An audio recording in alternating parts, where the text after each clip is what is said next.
Good morning, everyone. Good morning, good morning, good morning, good morning. Good morning, and welcome to another fine Wednesday morning here in the city of Philadelphia. Welcome to another coffee break chat. I'm your host, James Jackson, he, they pronouns, executive producer, Light Thief Productions.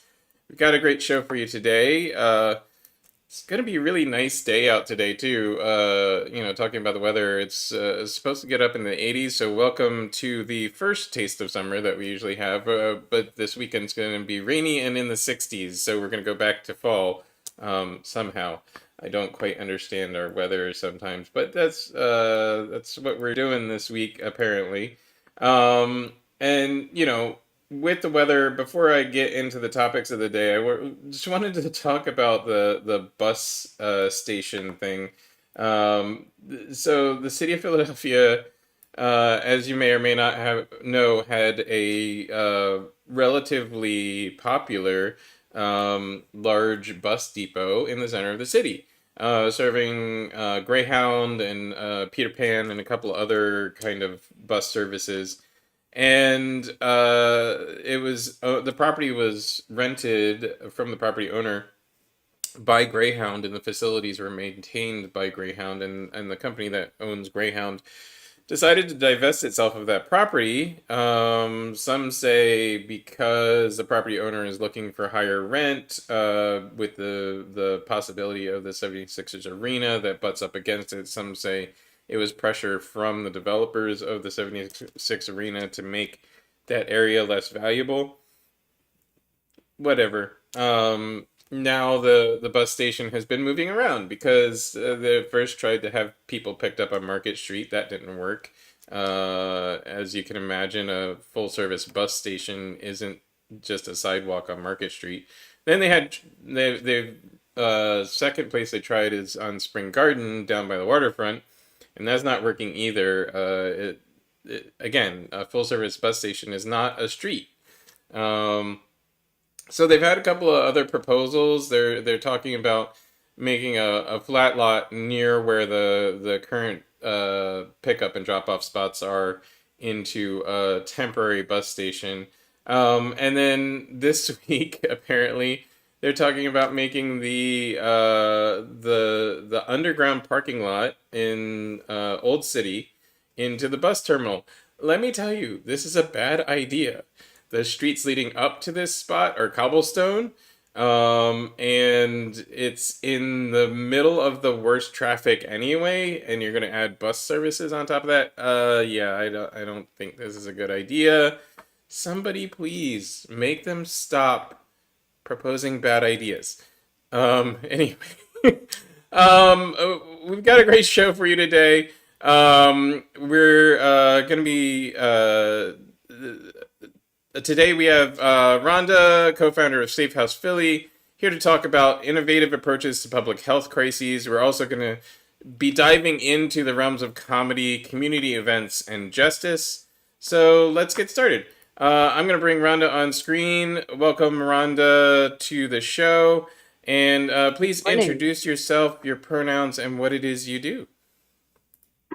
I'm Rhonda Goldfein. My pronouns are she, her. My day job is that I run the AIDS Law Project of Pennsylvania, which is a full service public interest law firm providing free legal services to people living with HIV and at risk of acquiring HIV. And those services are available throughout Pennsylvania and due to some quirks of federal funding, Southern New Jersey. Uh, that's my day job. The other part of my time, I'm thinking about harm reduction, or maybe I'm thinking about harm reduction all the time. I am a co-founder of Safehouse, which is a public health approach to overdose prevention in Philadelphia. So I'm co-founder of Safehouse. I'm also a member of its legal team. Awesome. So yeah, it does sound like you're thinking about harm prevention pretty much all the time, in your day job and in your extra job as a co-founder. As an artist, I would say hats off to you, but we're wearing too many hats to take all our hats off. Uh, Tell me about why, from the standpoint of somebody who is a lawyer, um, approaching these things in the manner that you're doing with harm reduction as the forefront of what you're thinking is the way that you like to approach them. Well, many years ago, our previous mayor convened a task force to look at how we can prevent overdoses in Philadelphia. Philadelphia, I'm sad to say, is leading the nation in overdoses. There are about 3 or 4 fatal overdoses every day in Philadelphia. And so when the previous mayor convened this task force, they got all the usual experts, which is always great. They came up with a report, which is great.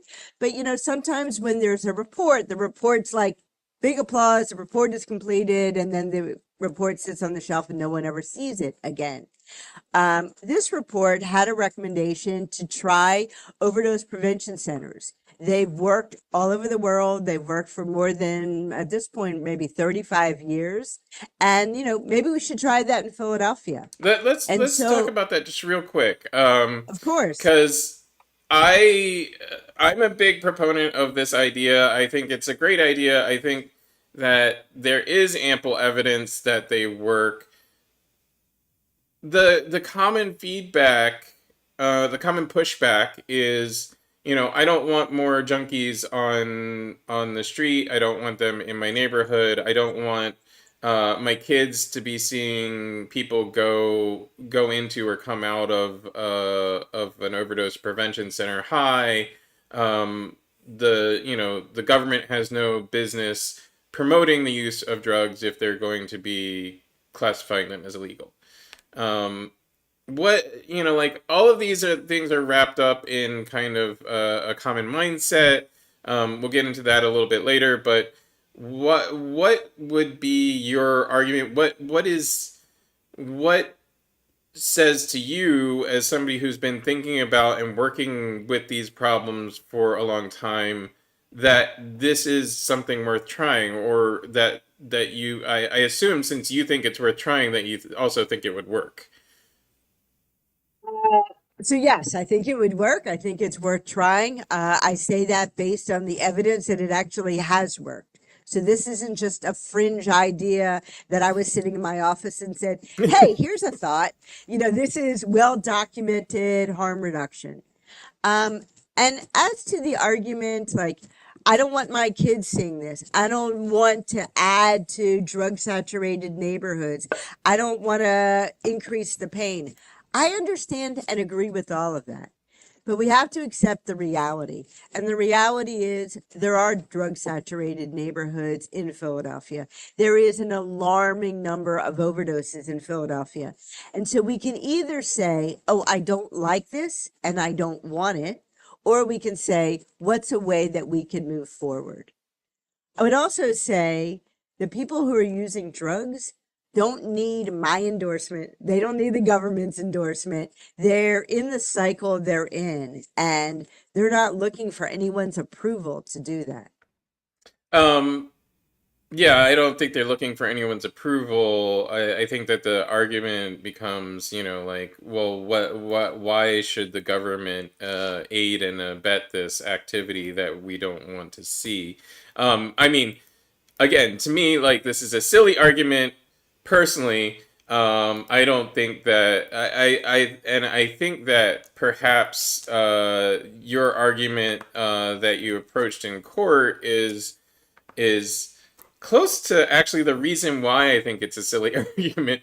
You recently, there was recently a ruling in a court case that you brought in, I believe, 2017. Um, We were sued by the federal government in 2019. in So this 2019. lawsuit has been going on for 5 years. And in counting by Philadelphia overdose numbers, that's 6,500 deaths ago. Which is a huge number and very disheartening. But let's talk about how we move forward. So you argued that or your legal team argued, you're part of the legal team, obviously, argued that the approach to harm reduction was a religious approach, and based on religious belief.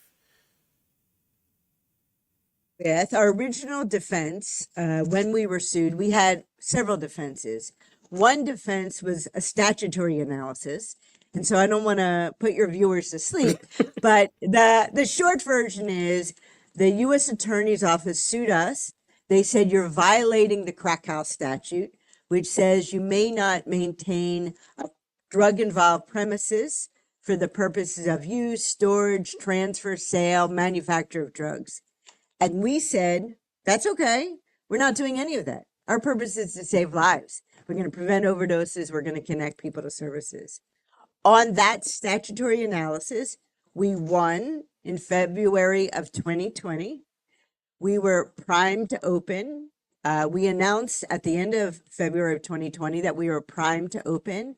And there was a loud response from community. And so we said, okay, let's walk through this piece by piece. 2 weeks later, COVID shut down mostly the world. That argument went through the Third Circuit Court of Appeals. We lost on a 2-1 decision. We tried to go to the Supreme Court. We lost there.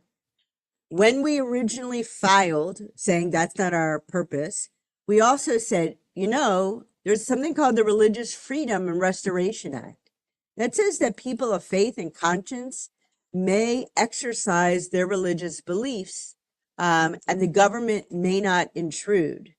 And so if folks might be familiar with the Hobby Lobby case, right? Hobby Lobby is a crafting store. And they said, oh, we don't have to follow the law and offer reproductive choices to our employees because it's inconsistent with our religious beliefs. And at Safehouse, we felt that we also have religious beliefs. Our founders are people of faith and conscience, and that they should be permitted to pursue their religious beliefs by saving lives. That claim, that religious freedom claim, was unfortunately dismissed by the court in the beginning of April. So, just cards on the table. People who've watched the show know previously, I'm an atheist. I don't hold religious beliefs don't really hold sway with me, but being an atheist doesn't mean that I don't have ethical concerns or a guiding moral compass. I obviously do. I care about these things. I care about society in general. I don't, commit crimes randomly. Being an atheist also doesn't mean that, I don't have these concerns. The question becomes then, why should it be a religious belief? And then also, I guess intuitively, the religious beliefs of other people that drug use shouldn't be enabled is what they're arguing. So how do we square the circle here? How do we make the argument both inclusive and not be so, the argument against a safe injection site. Let's talk about that loud community response, which was led by somebody who to be all transparent, dislikes me personally intensely, and whose son drugged me through an intersection on the hood of his car in a later protest. Oh my. But yeah, the loud community protest was led by a group of people who use religion to justify their beliefs that their version of society and their version of justice are the ones that should be guiding principles for the entire country. I think that it's complicated when you start talking about my religious beliefs, your religious beliefs, the other person's religious beliefs. We know that the case that went to the Supreme Court, the Hobby Lobby case, where the court was clear, if this is your belief system, you're entitled to exercise those beliefs. The other side never said, oh, there's a religious right to offer reproductive choices. It's really about the analysis is my religious belief sincere?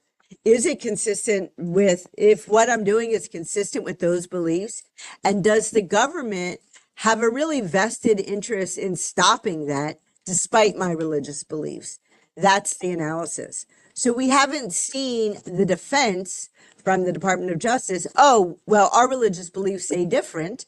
What we see from them is, well, you can't exercise your religious beliefs because you're not a religious entity, to which we say, Neither is and we're Hobby not a Lobby. crafting store either. Right. Yeah, exactly. So but then in this argument, what stops somebody from exercising their religious beliefs that, say the Christo-fascist version of Sharia law shouldn't be the law of the land? Like how do we square that with,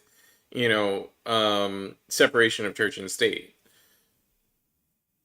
So we have this law, right? We have a federal law that talks about religious freedom. And I'm a lawyer, so I like things to be kind of orderly. So if you want to say, well, my religious beliefs say X, then there is a forum for that. I'm a big believer of, that's why God created courts, right? There's a forum for an organized, respectful conversation. And so what happens in a protest is, sure, people are asserting their right to speak, great, but often it's not a dialogue, right? It's not, people want to hear what you have to say, people just want to shout you down. And that's not really that effective.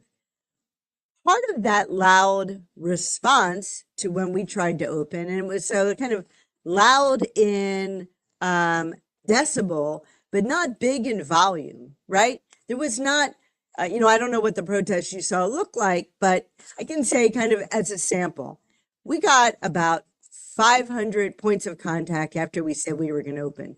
And that was email, voicemail, text message, all the ways people contact each other. And so of that 500, there were for sure outliers, right? So on one side, they were like, what's wrong with you? You need to open immediately. People are dying. You're terrible people. You're trying to do this in an orderly way. The public speaks.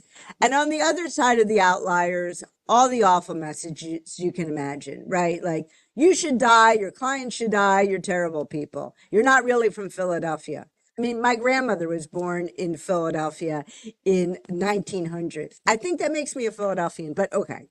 Uh, in the middle, in the solid middle of those responses, were people who said, wow, what you're proposing is really provocative. Is this a good idea? Will it work? And they all came to the same core idea. I don't know if what you're saying will work, but I know what's happening is wrong. We cannot sit back and watch this level of death in Philadelphia. We have to try something. Um, what This is kind of off on a tangent, but often when I personally experience this pushback, it's a couple hundred people, really, as a core group of maybe 20 people, a couple hundred people that are outliers and hangers on. And that argument, you're not from Philadelphia, I know where it comes from. It comes very specifically from the leader of those protests, and the group that it was centered on, which is, a Facebook group that claims to be, the real South Philadelphia. Um, uh, I got to tell you, the real South Philadelphia is all of us. But anyway, and I was a big proponent of you guys opening as soon as possible. So this is the kind of tangent. What's stopping you guys from just opening and just saying, screw it, go ahead and arrest us or try and shut us down? Safehouse so I'm a lawyer, right? And we have a legal team. And so I think that for folks who say, well, I'm not a lawyer. I don't care about legal issues. I don't care about being in contempt of court. I don't care how that impacts my progress or my legal practice. I want to go open. I can't give anyone legal advice, but for us, we've decided that the safe house approach was going to be to get federal authority for lots of reasons. One, we wanted to make sure that people in other jurisdictions felt comfortable doing that, right? If there's a threat of federal punishment, you can't get the big supporters, what could be the financial supporters, the other types of supporters like academic institutions, insurers. You can't get those people to the table if there's a federal threat looming. We also think it's important to reduce the stigma. You made a really good point in the beginning, like, well, why should the government, enable people to do drugs?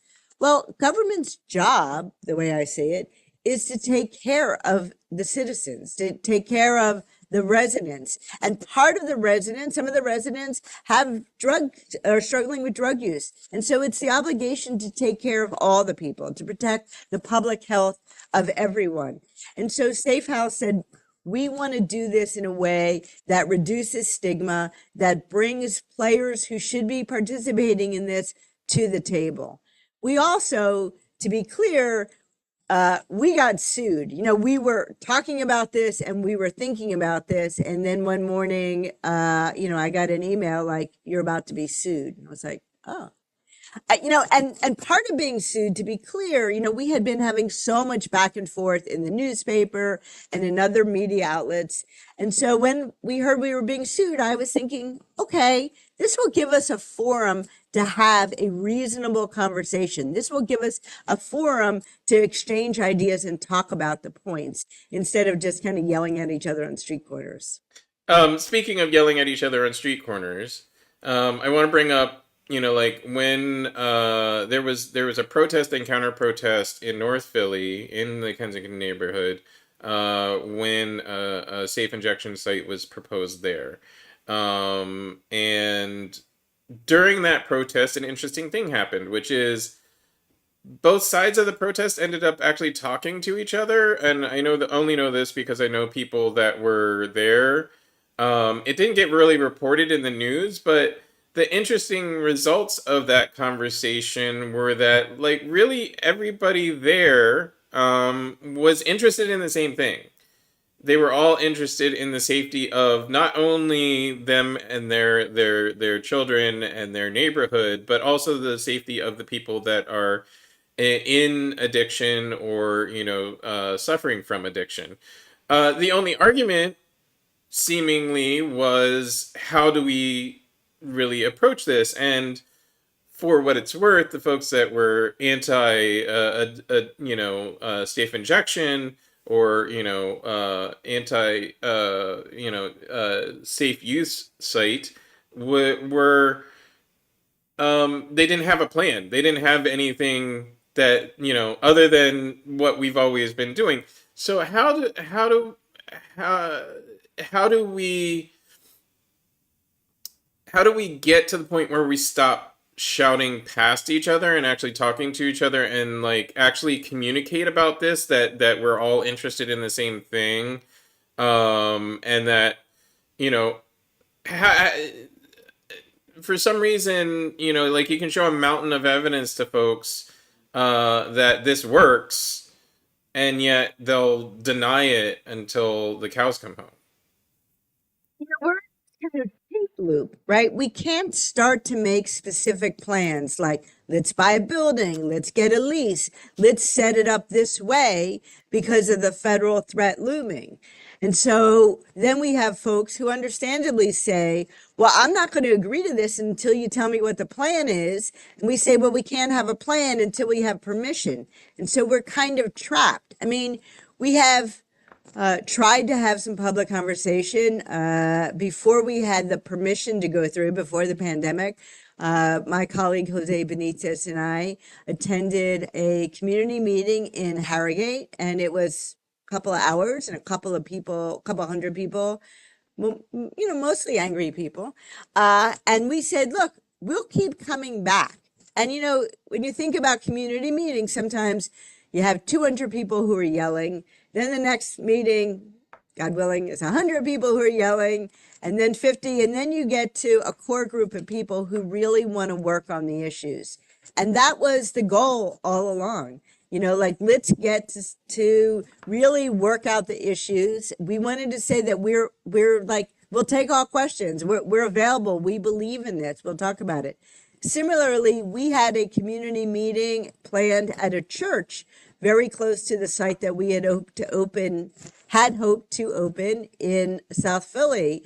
But because of COVID concerns and, frankly, safety concerns, I mean, like, the vitriol was so high that the church that was going to host us said, we still believe in the mission, but we just can't do it here. And we understood, of course. So I think we don't give up on dialogue. We don't give up on an opportunity to kind of keep talking about the issues.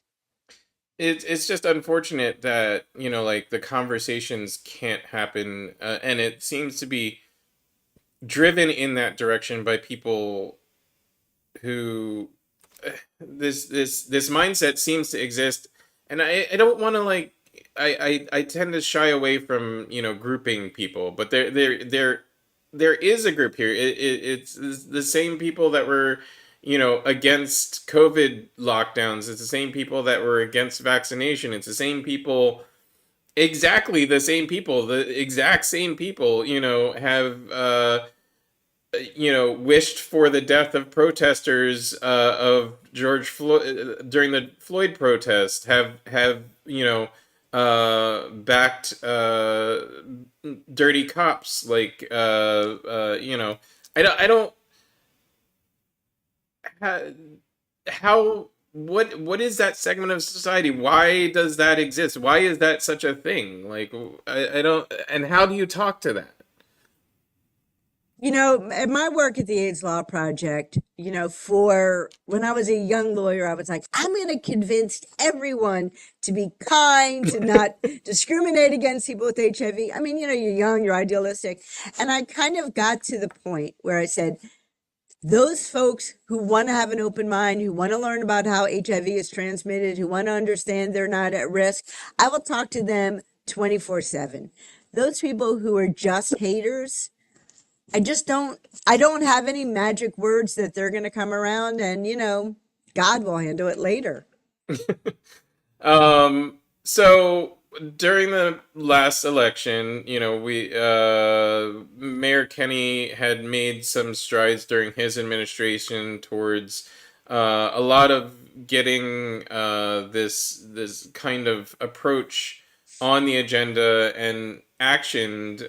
He actually made quite a number of strides in actually actioning harm reduction as an approach that a city is taking towards uh, kind of this group of issues of, addiction, mental health, crime, petty crime especially, and even violent crime to an extent. Um, and the results of the election were that, we had a couple of candidates who were kind of that same vein, even though I didn't think that any of them was very good in the overall. And we had the election of Mayor Parker, who took the exact opposite stance in her campaign. A lot of people have said that this is kind of a um, a vox populi on the approach. That this is, not common sense. That we should be locking people up. This just shows that, people support cops, etc., etc. What is your take on it? What do you think? Do you think that Mayor Parker's, support of police funding and support of reduction in harm reduction funding is what won her the election, or do you think that was just ancillary to something else? People liked her law and order approach. We also need to look at the numbers. We're not talking about a mandate in Philadelphia that elected Mayor Parker. I respect I respect elections. The greatest number of people voted for her. She's the mayor. I don't know that there's this extreme call in every quarter for this level of law enforcement. We've been hearing, even in mainstream media, people say, well, I supported her, but now I'm kind of concerned about what she wants to do in Kensington because it's not clear what she wants to do in Kensington. There's going to be a big sweeping change with very few details. I mean, I think if we want to get like a zeitgeist of Philadelphia, let's look at Larry Krasner. Uh, he beat his opponents, I don't know, 2-1, 3-1. So I think that people understand that locking everyone up isn't the way that we solve these problems. And I think that we will see when the data shows us in a year-ish from now what the result of these plans to direct all law enforcement towards vulnerable populations, how that works out.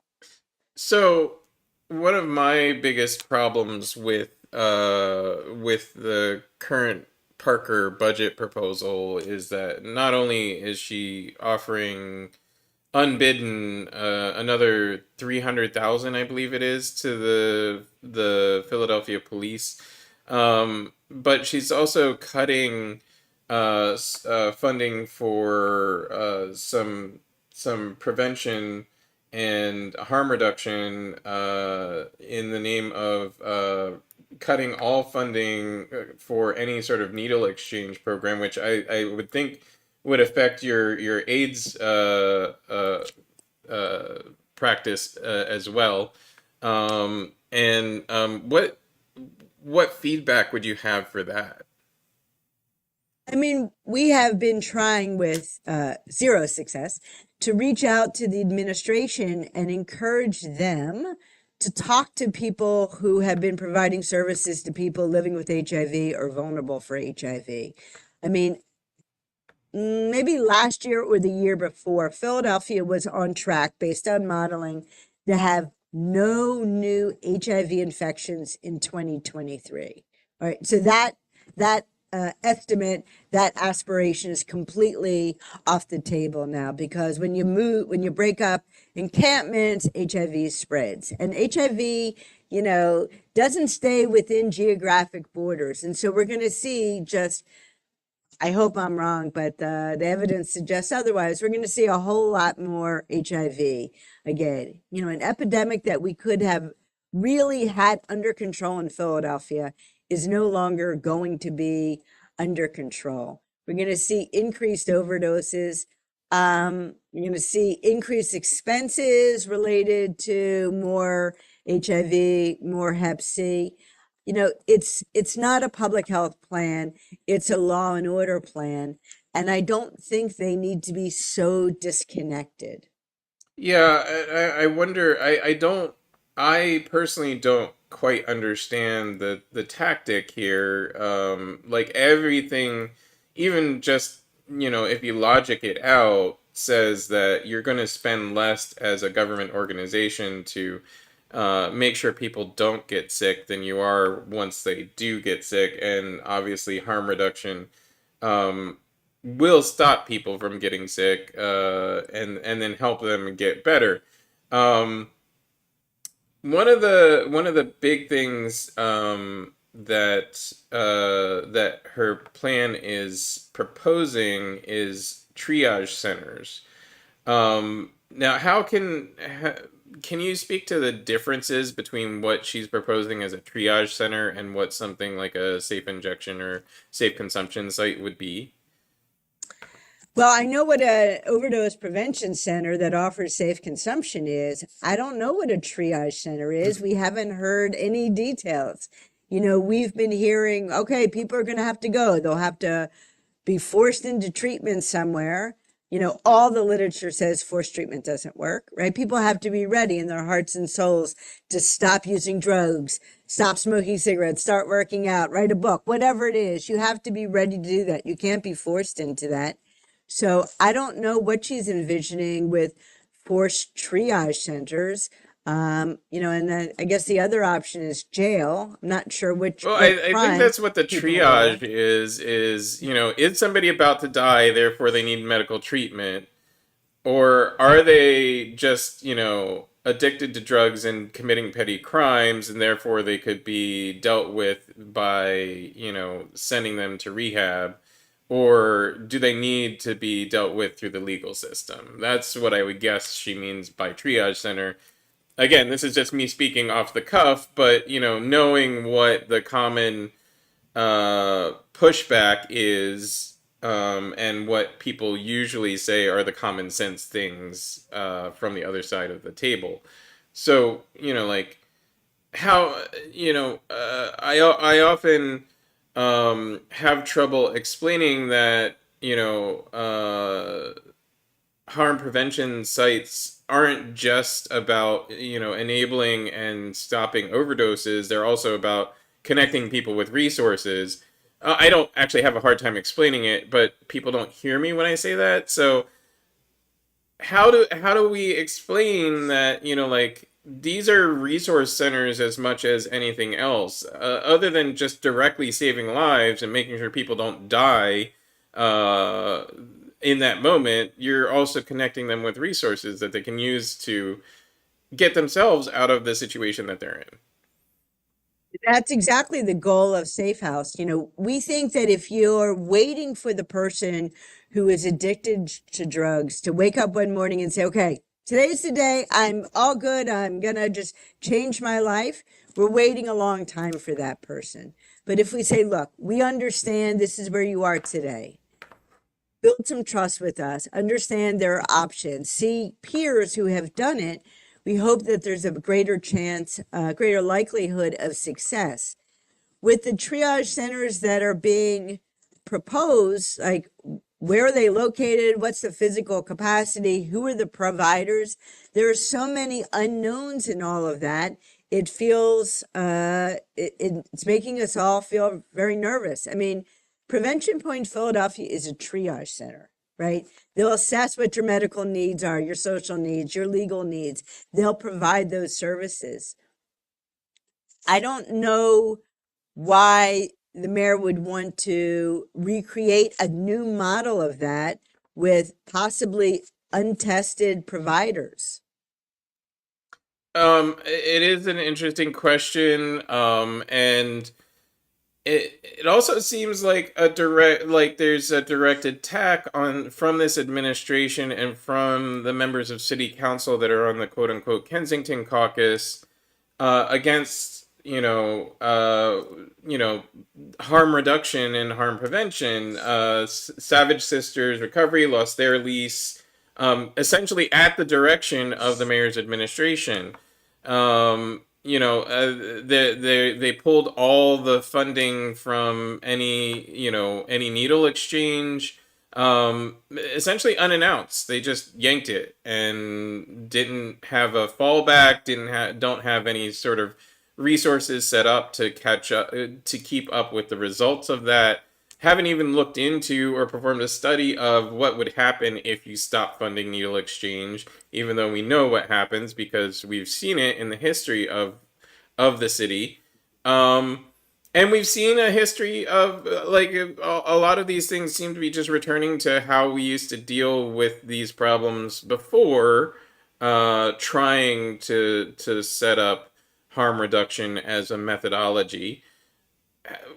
Where's the disconnect? Why aren't we looking at history? Why aren't we considering what the consequences are going to be?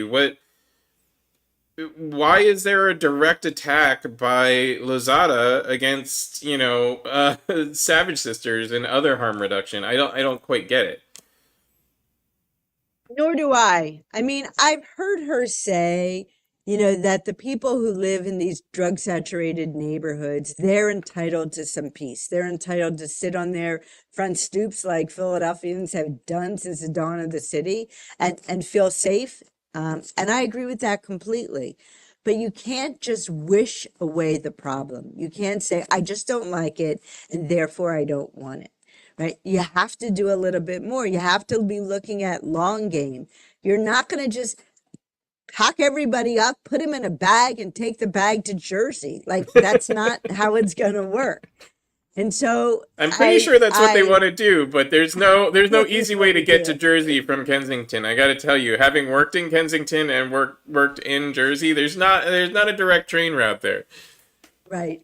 And so I think they, have to be real, think about what's really going to work, short term, long term. And I get it. Like, we're frustrated. We don't want to wait anymore. Like, okay, but that doesn't mean there's a solution. The fact that the problem has gone on for a long time doesn't mean you can just snap your fingers and get it done. And what frustrates me the most, perhaps, is that while everybody says that they're hoping for a solution, there's this constant pushback that has been going on since even before the Kenny administration on any sort of harm reduction or new thought process around how to approach these problems. And that pushback is so strong that it doesn't really allow the experiment of trying something different with harm reduction to even really take place. Um, I just don't know how we get there. How we get through the experiment far enough to prove that it either does or doesn't work. And I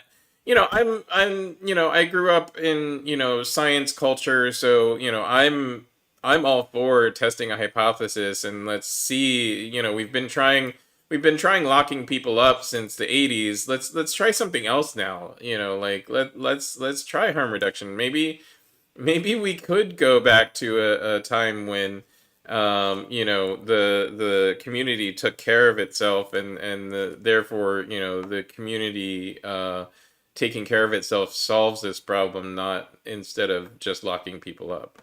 I don't know. Some I people call me I crazy. couldn't agree more. I mean, I don't quite understand why the approach is to try things we know that don't work in favor of things that we know do work. And we always hear, well, things are different in Philadelphia. It doesn't work in Philadelphia. Like, what's so, I love Philadelphia, but what's so different and unique that something that works around the world can't work in Philadelphia? Similarly, we know that locking people up, trying to arrest our way out of it, forcing people into treatment doesn't work anywhere. So we to believe that something magical about Philadelphia, forced treatment, will work here?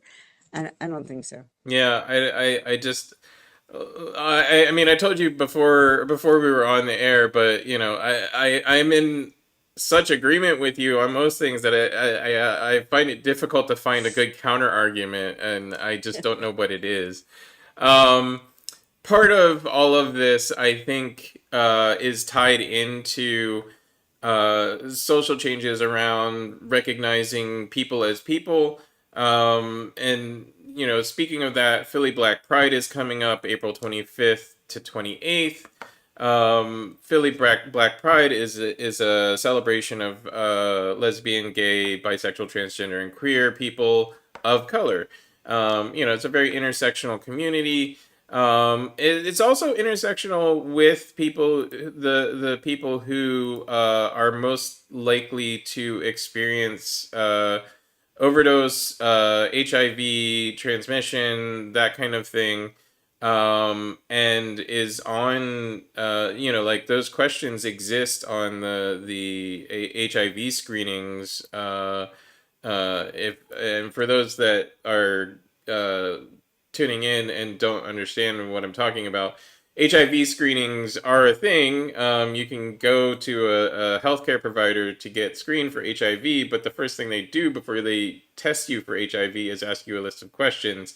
And if you haven't participated in any of what doctors call risky behaviors, then they don't really test you. So uh, Such a bad idea. it is a Such bad a bad idea, idea. but but we'll get it. We could spend an hour on just that alone, and we could talk about the overlap between like policing a community and screening a community in a health situation, because like in the 80s, I think it was eventually shown that the statistics were really horrible and that actually white men were the most likely to transmit AIDS because they didn't realize that they had, or transmit HIV because they didn't realize they had it. Um, because they didn't participate in any risky behaviors like drug injection or same-sex uh, sexual activity. Um, but Philly Black Pride is a thing that hopefully brings people to the attention of other people and allows cultures to be expressed. And I don't know about you. I think this is a good source of how we at least start conversations. Absolutely. I mean, we are big fans of Philly Black Pride, Philly Gay Black Pride. And I want to actually give a shout out to Finesse Ross, who's one of the AIDS Law Project board members, who was just named by the organization Philly Gay Black Pride as one of the legends of the community. I think that we have to just start talking to people about treatment options, about public health options, and not make it so complicated. I mean, when you were talking about the screeners, it just kind of drives me crazy. Why wouldn't you just listen to a person who says, "I want to get tested"? Okay, good. You said yes, consent, done. Right. You know, Yeah, why do you I have to was be? I was shocked Yeah, in my youth. Back when I was dating, I used to go for the generic panel of sexually transmitted disease tests. Um, anytime I would start dating somebody new, just to make sure I wasn't, contributing to the epidemic of sexually transmitted diseases. And I was surprised to learn that they didn't actually ever test me for HIV. And I'm like, why?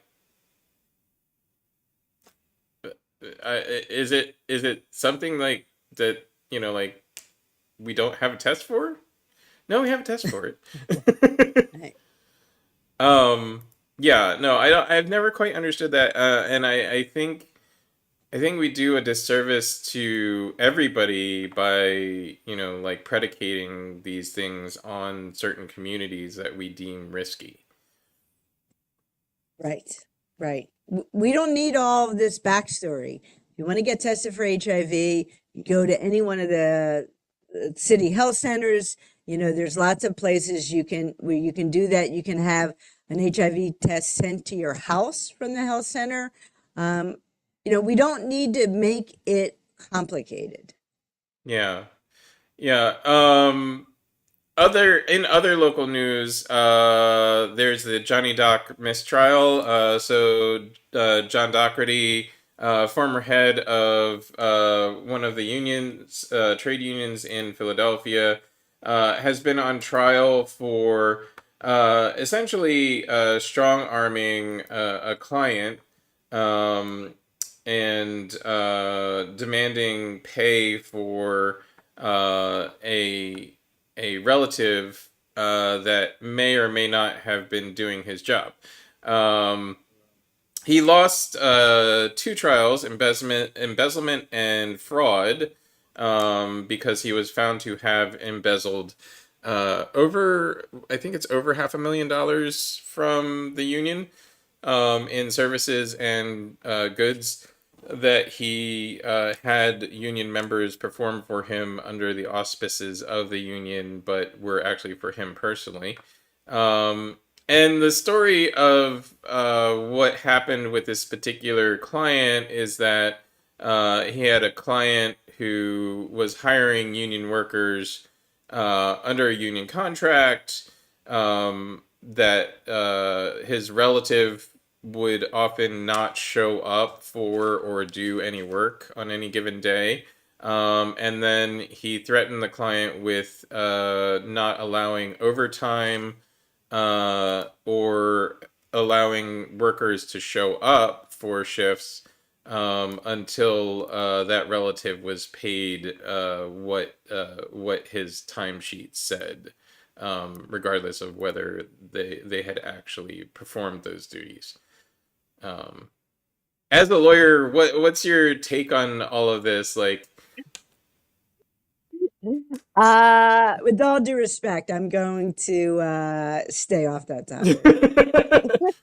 I just think I want to know from a legal perspective, what are the next moves here? The trial is a mistrial. What does that mean in non-legalese? I only know what I read in the newspaper. Jurors weren't able to reach an agreement. Judge declared a mistrial, and what I read in the newspaper is they're gonna try again.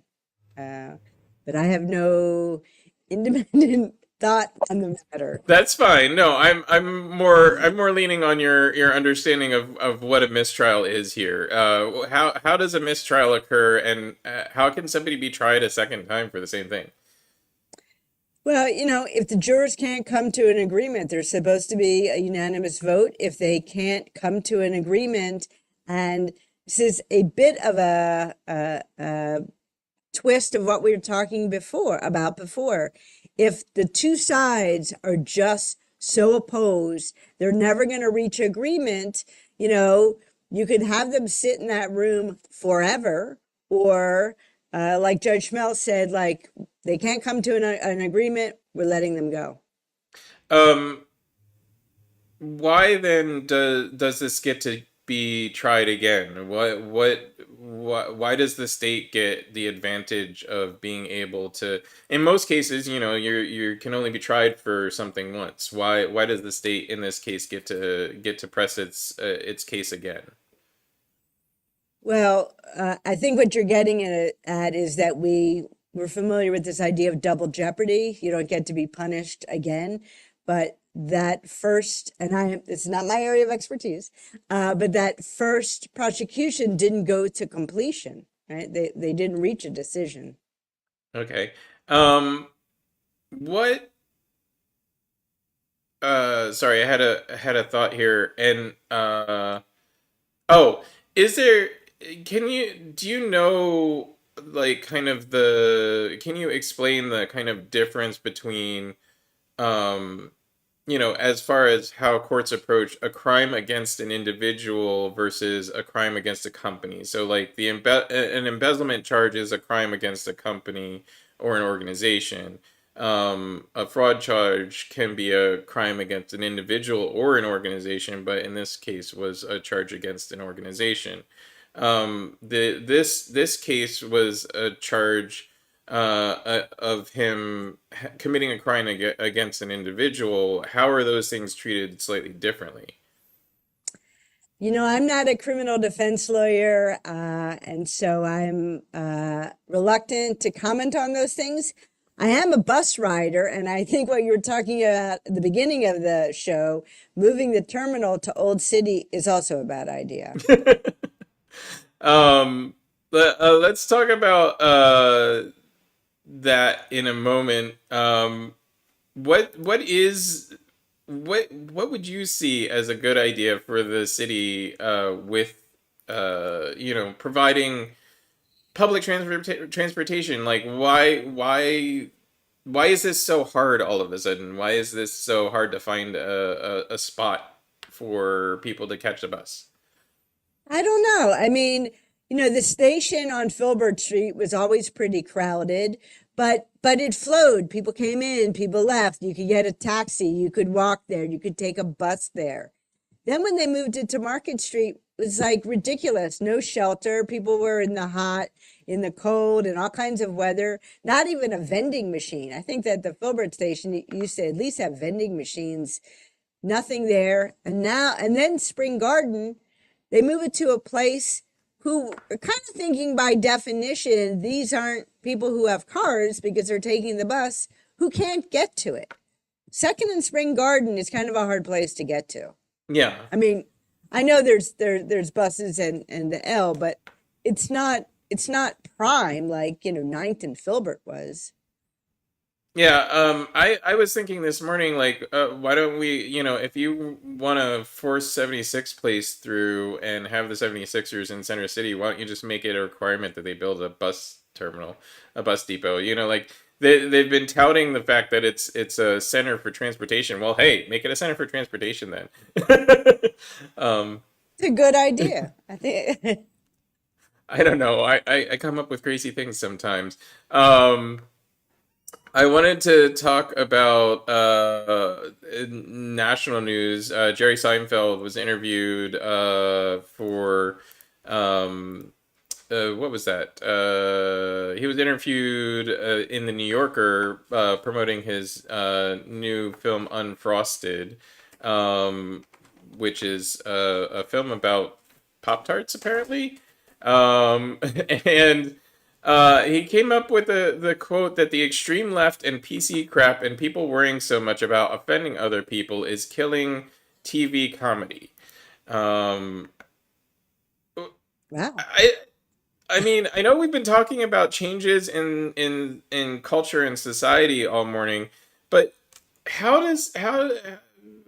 square the circle again for me? Like how do we how is this PC culture? I mean, I don't remember I don't remember any sort of change to what I have available to me on television.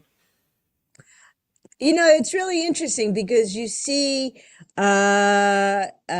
folks blaming DEI initiatives for all kinds of problems. Oh, it's the woke that caused this other problem Oh here. yeah, I think they it's, blamed the ship hitting the bridge in Baltimore on DEI, which is fascinating. yeah, I think it's just convenient scapegoating. Um, I was ranting about this on my own page, but I think that anytime an entertainer or an artist decries the death of their artistry or their art form, it's really them holding the knife. As an artist, you kind of got to keep up with society, and your audience is going to change and grow and become more sophisticated as time goes on. If you don't keep up with them, that's your problem, not the audience's problem. That's not something about cultural sensitivity. You can keep telling dick and fart jokes. You're gonna limit your audience as they get older. Um, it might still play well with teens in the basement. For those that don't know Jerry Seinfeld, other than his show Seinfeld, which was on through the late '80s and early '90s on television, and was touted as a show about nothing, it was really just a long stand-up comic set, essentially a series of sketches that were essentially stand-up comic sets, um, and it was funny for the time. I mean, I remember being entertained by it. I don't know. Have audience? Is this an audience change? Have you noticed a change in the ability for comedians to tell those kind of jokes since then, or am I imagining it? Is this something that comedians have grown out of or changed their delivery from? I think there's greater offerings. And so if there's so many choices, perhaps you can't count on a solid percentage liking your brand of humor. Yeah. And I think you're absolutely right that if the audience doesn't like the art, then it's for the artist to change, not the audience to change. Right. I mean, I don't. Again, I don't quite get it. I think that we as a society grow and change, and different things speak to us at different times in history. So, maybe again, like the idea of law and order solutions um to these problems that we have in society may not be the solution. I'm a big proponent of the arts being a solution, and wanted to talk briefly before we go about Cinespeak's effort to bring indie movies to Clark Park. Clark Park is a great park. For those that don't know, please go visit it. It's enjoyable, whether or not there's a movie going on. Um, but there's a group called Cinespeak, and they've put on films under the stars, and they're bringing it back this year, and they'll be screening Butterfly in the Sky, which is a documentary about reading Rainbow. And they'll also have international films Belle and Under the Stars, and Okay, Thanks, Bye. All of these, of course, are opportunities for you to see films for not only for free, but in a setting that may be more enjoyable for you if you don't like going into a dark room with a bunch of other people. You can go into a nice wide open park that's dark with a bunch of other people. Um, in your experience of harm reduction and trying to help people to take advantage of resources, find a different way through their lives, etc. Do you find entertainment or arts or finding a pathway for people to speak important, a pathway for them to experience different things important or different perspectives? Absolutely. One of the fundamental principles of harm reduction is that we meet people where they are. And so people express themselves in all kinds of ways. Different ideas resonate with different audiences. And I think that it's great stuff. Safehouse was working with a young artist a few years back who had I think it was the Fleischer, perhaps she had Mm-hmm. a grant through there, and she built a supervised consumption room. But it was, an art exhibit. And it was really fascinating to see people walk through this exhibit as art, not as public health. So I'm all in favor of anything that gets the message out, anything that promotes the conversation. Yeah, absolutely. Um, all right, it's 11:03. I want to recognize your time and my audience's time, and thank you for coming on the show today. Is there any last thoughts that you have? Anything that you'd like to relate to the audience, or promote and get out there in the public to promote the conversation? I think have the conversation. I think it doesn't hurt to have a conversation with people who may feel differently from what you think about controversial points. I mean, a civil conversation is a great thing where you really can exchange ideas. You can enlighten people. You can be enlightened. And I think that when it comes to harm reduction, we have to get beyond the idea of like, we're not going to let people do drugs, but maybe we're going to save people's lives. And how can we do that? I agree. I don't. I've never understood why a conversation is so hard for some people to have. I have conversations with people I don't agree with all the time. And I gotta admit, not everybody's going. It's not going to be easy to change my mind, but at least like we might find areas of common ground or find interesting that we actually have the same goals, but we're going about them different ways. So thank you for being on the show today. I'm gonna go to One Up of Thank Me, you. and I'm gonna outro the show. Feel free to stick around in the chat if you'd like to talk after the show, and I hope to see you again. Hopefully, you've enjoyed being on, and if you see anything you'd like to talk about in the future, feel free to jump on. I certainly have, and I appreciate your interest in the topic. Take care. Peace. Thanks. And thank you, Rhonda, for sharing your profound insights on Safehouse Philly and its crucial work. Today's conversation spanned from the critical health initiatives to the vibrant expressions of community pride and the challenges of our media landscape. Each topic helps us paint a broader picture of the social canvas we are a part of. Keep engaging, keep questioning, and let's strive for understanding and empathy in all our discussions. Join us next week for another coffee break chat. Let me pull up the guest. I forgot to look that up before I started the conversation. But next week's guest will be Sheridan Maverick, Theater Horizons Autism Drama Summer Camp.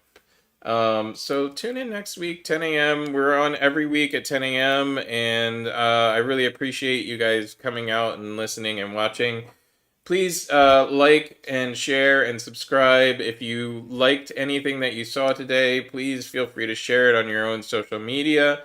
Share it to your friends on your friends list. Hit the like button on it on the video wherever you're watching it. We're on YouTube, Facebook, Twitter, Twitch, and Live Push. So please, like it on any of those locations. Subscribe to us also on Blue Sky, where we post on there. And if you'd like to support us a little bit more, consider becoming a patron on Patreon, patreon.com/lightthiefproductions. So yeah, give us a tune in next week. Hopefully we'll have some topics of interest for you. And if you'd like to see anything in specific discussed or like to be a guest on the show, please reach out to us via any of our social medias, messengers, and we will get back to you. At any rate, have a great rest of your week, everybody, and enjoy.